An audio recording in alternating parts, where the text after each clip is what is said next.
This meeting is being recorded. Good morning, good afternoon, good evening, folks. Michael Zuber, one rental at a time, back with his good friend Taylor from Life Goal Investments. How you doing, buddy? Oh, I'm doing great. Thanks so much for always having me. Absolutely. So we've got two, I'm going to call them rather important economic data, one this week, one next week, that I just want to get your feel for, because there's a lot going on in the stock market, a lot going on in the bond market. It's just a wild time where the macro economy seems to be slowing, but the stock market is ripping. You ready for that? Let's do it. Let's do it. Let's talk about these data points. Yeah. So the first one is going to be reported this Friday. It is going to be called July's job creation. Current estimates have it coming in at 260,000, so still positive, and also trending down. I think last month was 370. The month before that was 4 something. So definitely a negative trend, or at least a negative slope, but still a positive number, right? One of the reasons the Economic Bureau will not call Q1 and Q2 a recession is because we created, what was it, 2.6 million jobs. We're going to get, north of 200 in July. So what do you think of the jobs number? Is it good news, bad news? Do you think there's any chance it goes negative? What do you see in that number? So this is something that doesn't get talked about at all, and I don't know why that is the case, but we have to realize that with these job additions that we've seen, we are still chewing through 2020 stuff. We're still chewing through COVID. We right now have almost the exact same number of employed folks as we did pre-COVID. It's actually a slightly lower number. This job addition that we keep talking about is just to get back to that watermark that was pre-COVID. Now, granted, the economy was pretty hot at that point too. So jobs were, plentiful at that point, as they are, at this point. But this, hey, we've added, 2.6 million jobs. Great. I get it. We're just getting back to where we were before. And to your point, it's all about rate of change. When it comes to the markets, when it comes to everything, rate of change is what's the most important thing. And the rate of change is showing slowing job growth. Job growth and employment in general is one of the ultimate lagging indicators. Amen. Lagging indicators, not a leading indicator. So what you see is that people continue to have their employees on the books when times get tough. And then after times are already tough, they start to lay off. Yeah. So let's talk about the number, because again, I think we're in a very weird time where bad news is good news and good news is bad news. What do I mean by that?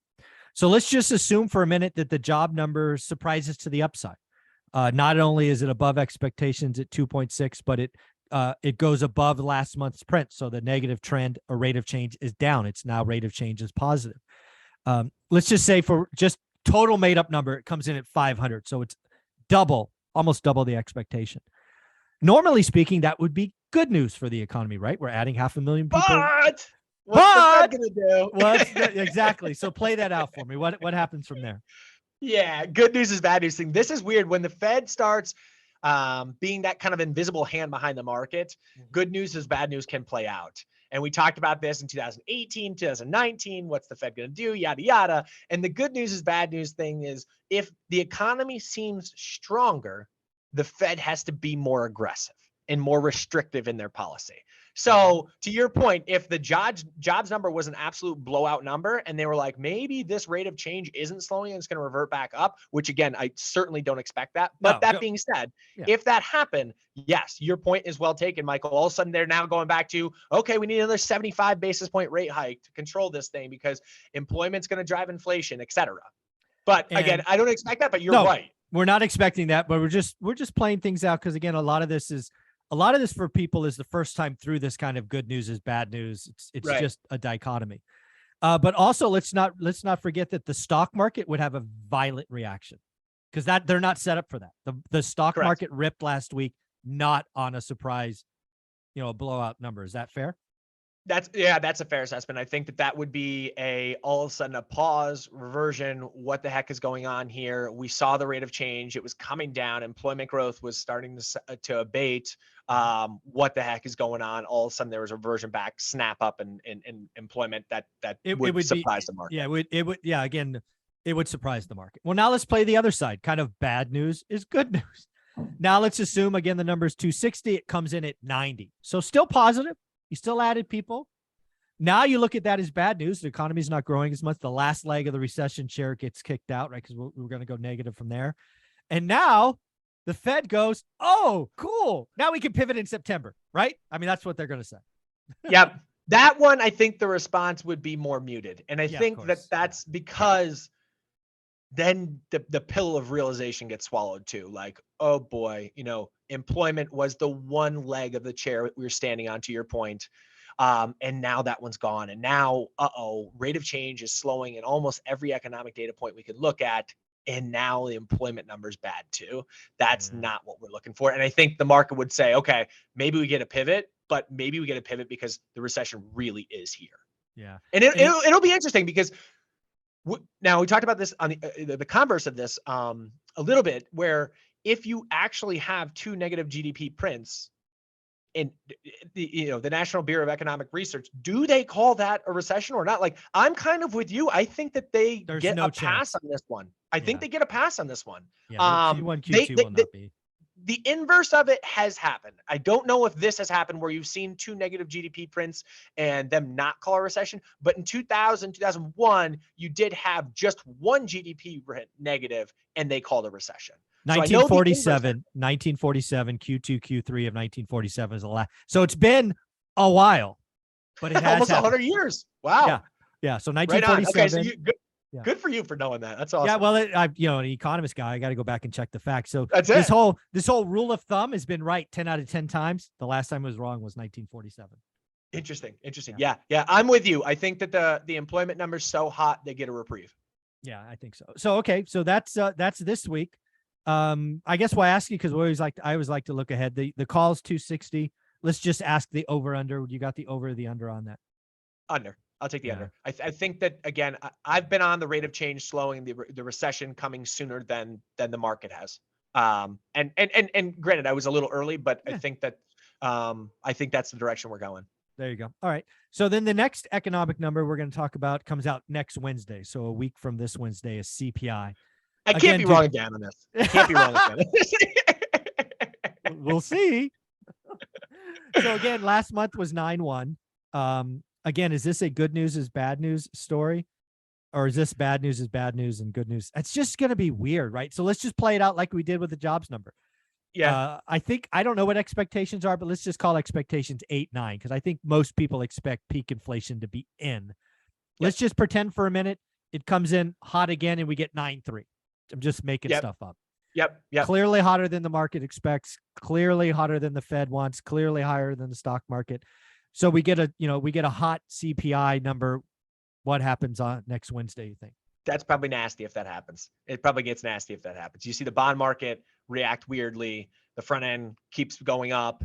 The back end might stay stable where it is because the back end of the curve is expecting a recession. I think if it comes in hot, this would be one where it was like really an oh no. Yeah. The last one was an oh no too, don't get me wrong. Yeah. But I think this one is really a tough one. I mean, last one you had energy add 12% of that increased inflation. Like, that has to abate. We've seen such a move downwards.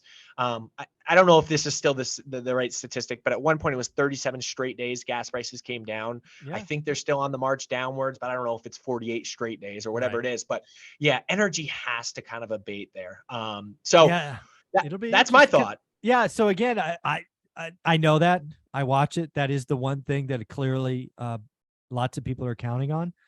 But I just don't know how the rent inflation, that's such a lagging indicator, 6 months behind. They've been reporting 5%, and the real number's 14, conservative 18 on the other side. Also food, again, commodities are coming down without question, but they haven't hit the grocery store yet. Right. Yeah. So I think it will soon. But to your point, soon doesn't make a difference on the backward looking CPI. The month's over, bud. Soon don't matter. Right. Yeah, no, agreed there. I wonder, from your firsthand knowledge, I know at least 6 months has been kind of the rule of thumb with housing prices peaking and then rent peaking behind it. Is that your personal experience as well? Yeah, I mean, roughly speaking, yeah. But I mean, this, when you throw $8 trillion in the market, it kind of breaks everything. Yeah, it's just weird. Yeah. Well put. Look at the dichotomy between the bond market right now and the stock market. Look at video number 1. It was like, oh my God, what the hell? So let's play this game. I don't know. Let's maybe pick a number. Let's call 8-8. You want the over or the under for CPI next week? I'm going to be wrong again, maybe, but I'm going to go under.